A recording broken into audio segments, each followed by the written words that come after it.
ওম শান্তি। আমাদের আজকের মুরলি মান্থানে সকল ভাই বোনদের স্বাগত জানাই।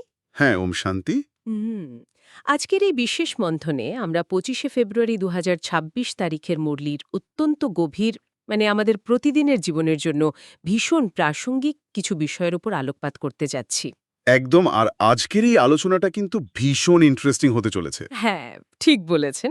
কারণ আজকের আলোচনার মূল লক্ষ্যই হল একটা পরিষ্কার ধারণা তৈরি করা যে আসলে প্রকৃত ব্রাহ্মণ কারা। কিভাবে তারা নিজেদের এবং এই সম্পূর্ণ পৃথিবীকে স্বর্গে পরিণত করার মতো এক বিশাল দায়িত্ব পালন করে। হুম। আর আমাদের এই দৈনন্দিন জীবনের চরম ব্যস্ততার মাঝেও এই যে এত কাজ, এত চাপ, এর মাঝেও কর্মযোগী হওয়ার আসল অর্থ ঠিক কী? আজকের এই মুরলি আমাদের এমন কিছু চিন্তার খোরাক দেয় যা শুধু কোনো আধ্যাত্মিক তত্ত্ব নয়, বরং আমাদের রোজকার জীবনের দৃষ্টিভঙ্গি সম্পূর্ণ বদলে দেওয়ার মতো একটা বাস্তব রূপরেখা। হ্যাঁ, আপনি আব্দু এক বলেছেন। আজকের এই মুরলি সত্যিই আত্ম-উপলব্ধির একটি অসাধারণ দর্পণ। আমরা আসলে প্রায়শই আধ্যাত্মিকতাকে বাস্তব জীবন থেকে আলাদা করে দেখি, তাই না? হুম আমরা ভাবি এটা বোধহয় শুধু সকাল সন্ধ্যার ব্যাপার। ঠিক, যেন এটি কেবল নির্দিষ্ট সময়ের কিছু আচার অনুষ্ঠান। কিন্তু এখানে সম্পূর্ণ ভিন্ন একটি জীবনধারার কথা বলা হয়েছে। কিভাবে একটি সাধারণ সমস্যাসংকুল জীবন থেকে ধাপে ধাপে এক ঐশ্বরিক এবং শান্তিময় স্তরে উন্নীত হওয়া যায়, তার প্রতিটি মানসিক স্তর খুব নিখুঁতভাবে এই মন্থনে আমরা খুঁজে পাব। হ্যাঁ। তাই সকল ভাইবোনের জন্য আজকের এই আলোচনা কেবল তাত্ত্বিক নয়, বরং ভীষণভাবে প্রায়োগিক একটি দিক নির্দেশনা হতে চলেছে। আচ্ছা, চলুন বিষয়টা একটু খুলে দেখা যাক। মুরলির একেবারে শুরুতেই অত্যন্ত চমৎকারভাবে প্রকৃত ব্রাহ্মণদের ৫টি প্রধান লক্ষণের কথা বলা হয়েছে। ৫টি লক্ষণ। গভীরভাবে ভাবার মতো বিষয়। নোঙর তো একটি জাহাজকে এক জায়গায় আটকে রাখে। আমাদের জীবনের নোঙরগুলো আসলে কি? মানে আমাদের জীবনের নোঙরগুলো হলো আমাদের আসক্তি। এই যে ধরুন পদের অহংকার বা ব্যাংক ব্যালেন্সের চিন্তা। অথবা লোকে কি বলবে সেই ভয়। একদম। লোকে কি বলবে সেই ভয় বা কোনো নির্দিষ্ট মানুষের প্রতি অতিরিক্ত মোহ, এগুলোই হলো এক একটা ভারী নোঙর। আধ্যাত্মিক যাত্রায় আমরা যতই সামনের দিকে এগোতে চাই না কেন, এই নোঙরগুলো যদি ফেলা থাকে, তবে আমরা এক জায়গাতেই আটকে থাকব। জাহাজ আর এগোবে না। ঠিক, ইঞ্জিন হয়তো পুরো শক্তিতে চলছে, আমরা চেষ্টাও করছি প্রচুর, কিন্তু গভীরে ওই আসক্তির নোঙর আমাদের এগোতে দিচ্ছে না। তাই নোঙর উঠে যাওয়ার অর্থ হলো এই নশ্বর জগতের প্রাপ্তি বা অপ্রাপ্তি নিয়ে মানসিক টানাপোড়েন থেকে সম্পূর্ণ মুক্ত হওয়া। ঠিক।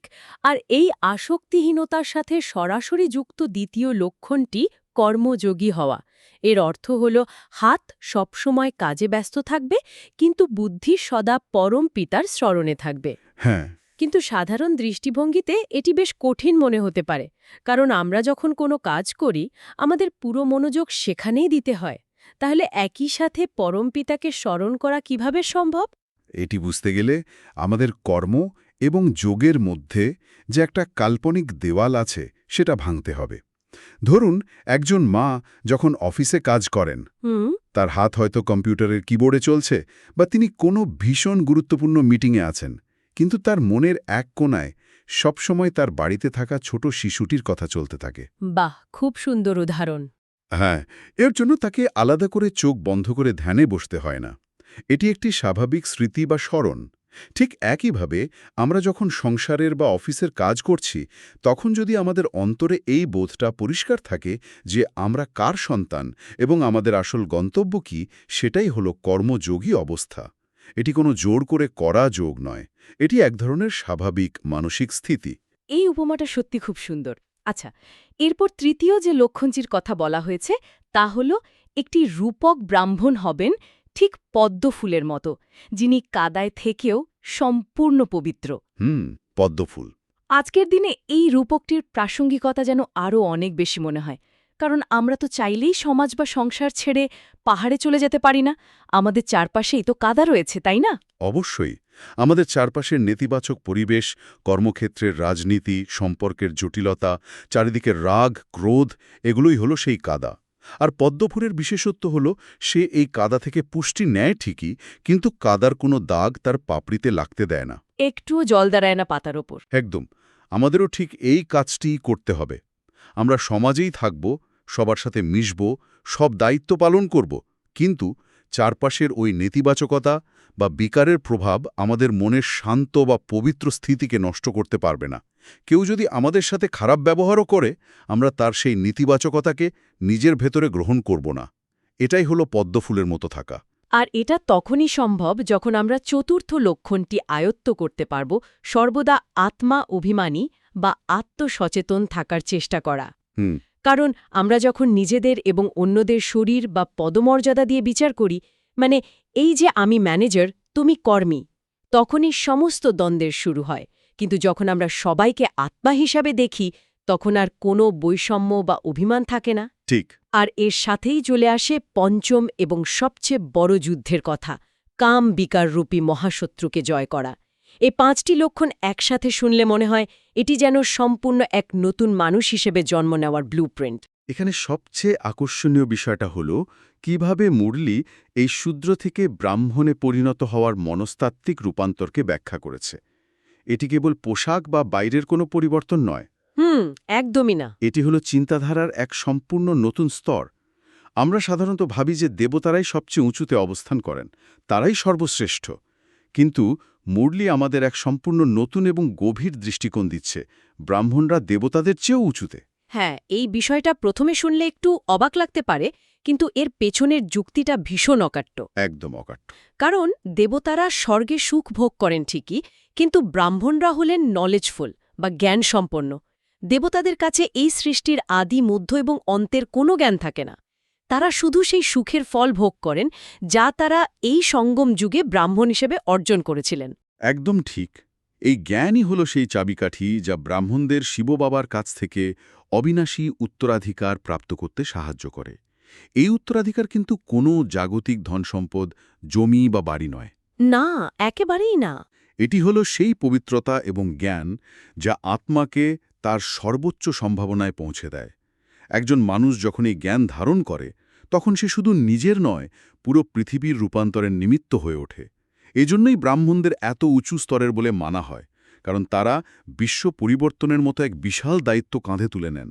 আর এই যে অসীম জ্ঞানের কথা আমরা বলছি, এই জ্ঞান প্রদান করেন স্বয়ং অসীম জগতের পিতা শিব বাবা। মুরলিতে খুব স্পষ্টভাবে উল্লেখ করা হয়েছে যে এই অসীম জগতের পিতা ব্রহ্মা বাবার মাধ্যমে পড়াচ্ছেন। আমাদের সমাজে অনেকেই শিব এবং শঙ্করকে একই সত্তা বলে মনে করেন, কিন্তু আজকের মুরলি এই প্রচলিত ধারণাকে একেবারে ভেঙে দেয়। শিব বাবাই হলেন সেই পরম সত্তা, নিরাকার জ্যোতির্বিন্দু, যিনি সব আত্মাকে সুখ প্রদান করেন। তিনিই হলেন আমাদের সবার গ্রেট গ্রেট গ্র্যান্ডফাদার। লৌকিক পিতা তো সবারই থাকেন, যারা আমাদের শারীরিক জন্ম দেন, কিন্তু ইনি হলেন অলৌকিক পিতা। ভক্তিমার্গে আমরা তাকে শুধু স্মরণ করি, কিন্তু বাস্তবে শিব বাবাই ব্রহ্মা বাবার মাধ্যমে এই গুপ্ত এবং গুহ জ্ঞান সরাসরি আমাদের প্রদান করছেন। আর এই শিক্ষাদান প্রক্রিয়ার ধরনটাও ভীষণ অদ্ভুত। তিনি কিন্তু কোনো কড়া মাস্টারের মতো রুল হাতে নিয়ে বসে নেই। যদি আমরা এটিকে বৃহত্তর প্রেক্ষাপটের সাথে যুক্ত করি, if we connect this to the bigger picture, তাহলে আমরা দেখতে পাব যে এই পুরো প্রক্রিয়াটি কতটা সুনিপুণ এবং বিজ্ঞানসম্মত। মুরলিতে শিব বাবাকে কেবল একজন শিক্ষক হিসেবেই দেখানো হয়নি, তাকে একজন সার্জন বা চিকিৎসক হিসেবেও বর্ণনা করা হয়েছে। এটি একটি অসাধারণ রূপক। হ্যাঁ, সার্জন। একজন সাধারণ ডাক্তার যেমন শুধু রোগের নাম শুনেই ওষুধ দিয়ে দেন না, একজন দক্ষ সার্জন রোগের পালস বা নাড়ি ধরে তার শারীরিক অবস্থা বোঝেন, তার বয়স এবং সহ্য ক্ষমতা বিচার করেন এবং তারপর সঠিক ডোজে ওষুধ দেন। অর্থাৎ আধ্যাত্মিক জগতেও এই নাড়ি ধরে দেখার বিষয়টা খুব জরুরি। শিববাবাও ঠিক তেমনি প্রতিটি আত্মার নাড়ি ধরে দেখেন। একদম। এর মানে হল তিনি জানেন কোন আত্মার ধারণ ক্ষমতা কতটা, তার পারিপার্শ্বিক অবস্থা বা সংসারের চাপ কেমন, সেই অনুযায়ী তিনি তাকে ব্যক্তিগতভাবে গাইড করেন। ঠিক বলেছেন। তিনি এমন কোনো ভার বা নিয়ম চাপিয়ে দেন না যা বহন করতে গিয়ে কেউ মাঝপথে হাঁপিয়ে ওঠে বা অবজ্ঞাকারীদের শ্রেণীতে পড়ে যায়। এটা খুব গুরুত্বপূর্ণ।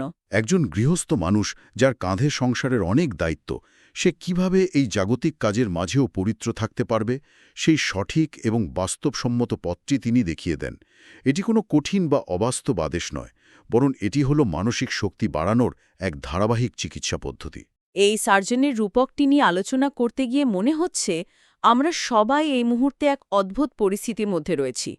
মুরলি আমাদের মনে করিয়ে দিচ্ছে যে আমরা এখন সঙ্গমবাসী, হ্যাঁ, সঙ্গম যুগ। অর্থাৎ আমরা নদীর মাঝখানে আছি, না আছি সম্পূর্ণ পুরনো নরকে, না পৌঁছেছি নতুন স্বর্গে। এই পুরনো কলিযুগী দুনিয়া থেকে আমাদের নোঙ্গর হয়তো উঠে গেছে, আমরা যাত্রা শুরু করেছি, কিন্তু আমরা এখনো তীরে পৌঁছাইনি। এই মধ্যবর্তী যাত্রাপথে, যাকে আমরা রূপান্তরকাল বলতে পারি, সেখানে মায়ার অনেক ঝড়ঝাপটা আসে। এবং এই যাত্রাপথকে বাস্তব জীবনের সাথে মিলিয়ে দেখলে বোঝা যায় এটি কতটা চ্যালেঞ্জিং। কলিযুগের এই একেবারে শেষ পর্যায়ে পদে পদে মায়ার আকর্ষণ, প্রলোভন বা বাধা আসাটা খুব স্বাভাবিক। সত্যযুগে এই ধরনের কোনো ঝড় থাকে না, কারণ সেখানে মায়ার কোনো অস্তিত্বই নেই।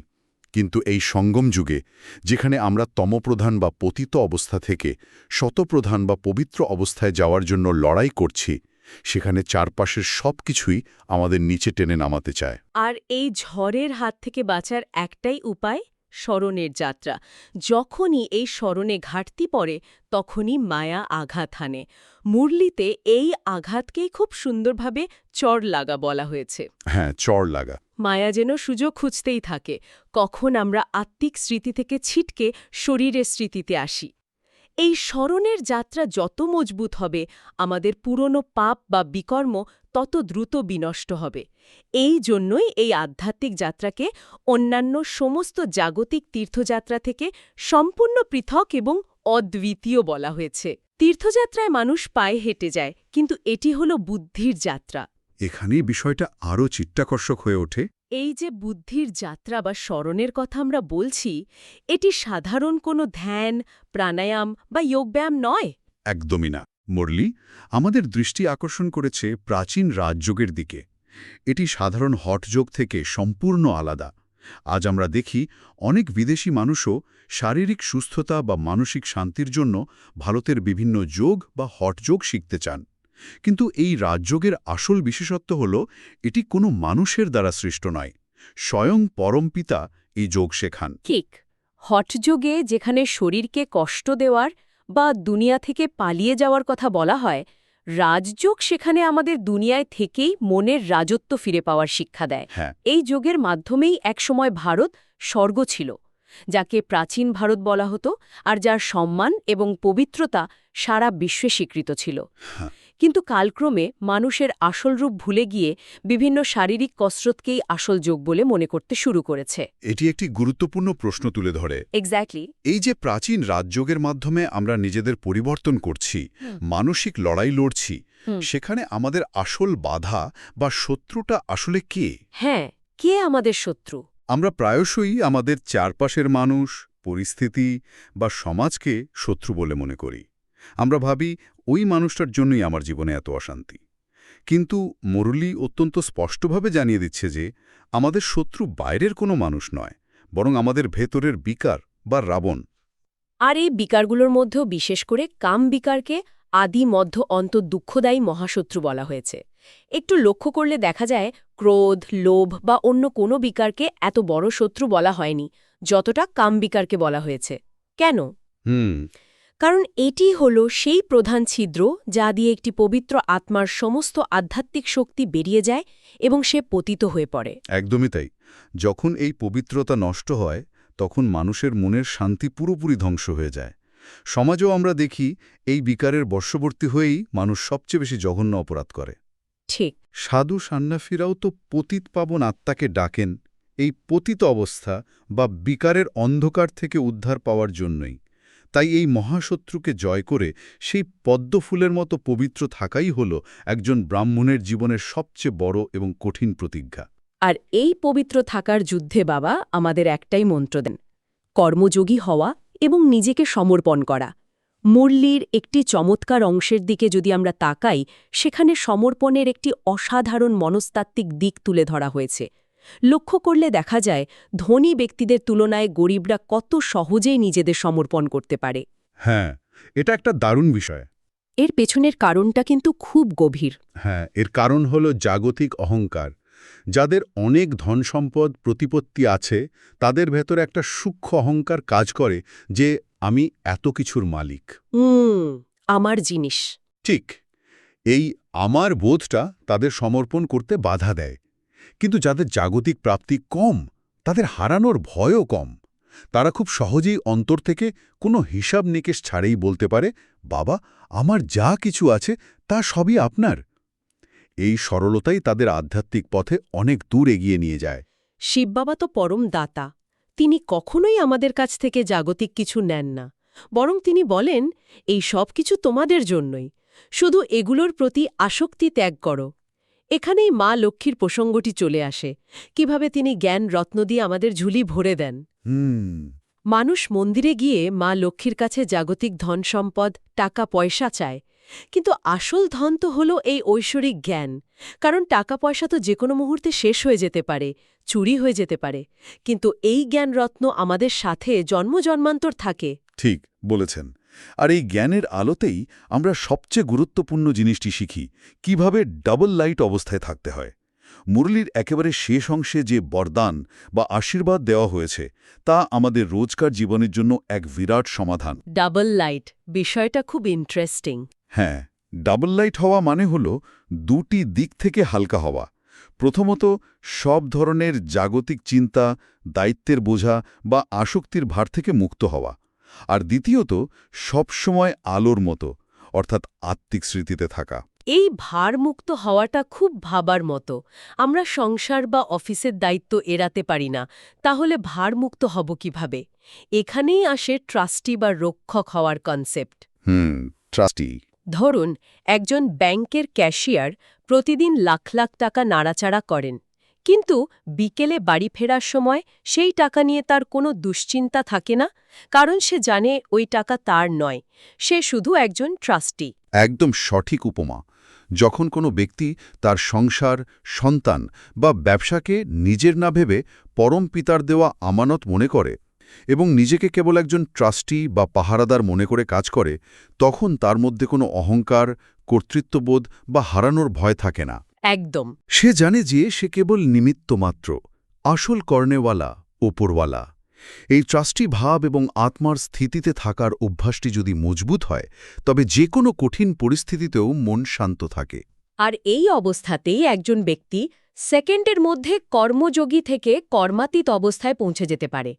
এই কর্মাতীত অবস্থা সত্যি ভাদার মতো একটি বিষয়। হ্যাঁ, অর্থাৎ কর্ম করছি, হাতের কাজ চলছে, কিন্তু মনের ভেতরে সেই কর্মের কোনো আসক্তি, চাপ বা ফললাভের বাসনা নেই। এর জন্য প্রয়োজন মন, বচন এবং কর্মে চরম সূক্ষ্মতা বা অ্যাকুরেসি।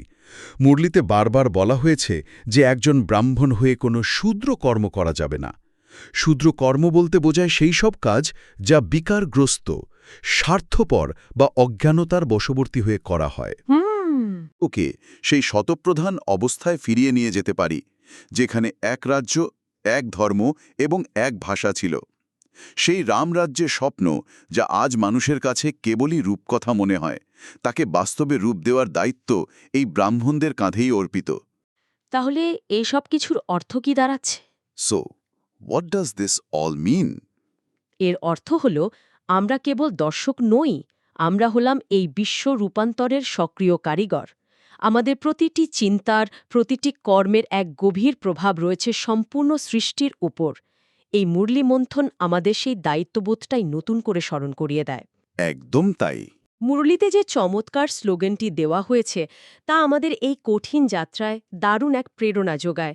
হৃদয় যাদের বড়, তাদের কাছে অসম্ভব কাজও সম্ভব হয়ে যায়।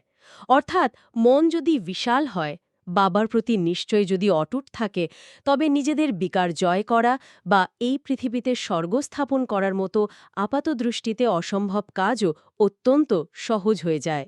আর এই বিশাল হৃদয়ের অধিকারী হওয়ার জন্য আমাদের দরকার সেই শুদ্ধ অহংকার। জাগতিক অহংকার, যেমন আমি এত বড় অফিসার বা আমার এত টাকা, এগুলো আমাদের পতন ডেকে আনে। ঠিক। কিন্তু এই শুদ্ধ অহংকার যে আমরা হলাম পরম পিতার সন্তান, আমরা এই ভারতকে স্বর্গে পরিণত করছি, এটি আমাদের অফুরন্ত আত্মবিশ্বাস যোগায়। যখন এই আত্মঅভিমানী স্থিতি পাকাপোক্ত হয়, তখন মায়ার কোনো আড়ম্বর বা কলিযুগের কোনো অস্থায়ী আকর্ষণ আমাদের পথভ্রষ্ট করতে পারে না। আমরা তখন এক স্থির লক্ষ্যের দিকে এগিয়ে যাই। আলোচনার একেবারেই শেষে পৌঁছে সকল ভাই বোনদের জন্য একটি গভীর চিন্তার খোরাক রেখে যেতে চাই। আজকের মুরলিতে অত্যন্ত বাস্তব একটি কথা বলা হয়েছে। আজকের দিনে সম্মান দ্রুত শেষ হয়ে যায় এবং মৃত্যুও ভীষণ আকস্মিক হয়। এই কলিযুগী দুনিয়া কতটা ক্ষণস্থায়ী, কতটা অনিশ্চিত এবং ভঙ্গুর তা আমরা প্রতিদিন খবরের কাগজ খুললেই বা চারপাশেই দেখতে পাচ্ছি।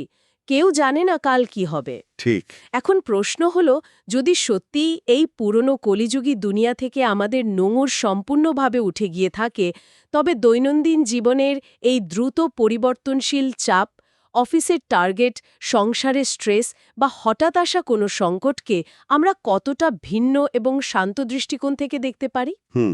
আমরা কি মায়ার এই ক্ষণস্থায়ী আড়ম্বরে একটুখানি সম্মান পাওয়া বা না পাওয়ার দ্বন্দ্বে নিজেদের হারিয়ে ফেলে, নাকি সেই ডাবল লাইট ট্রাস্টি হয়ে এক স্থির আনন্দময় অবস্থায় থাকতে পারি?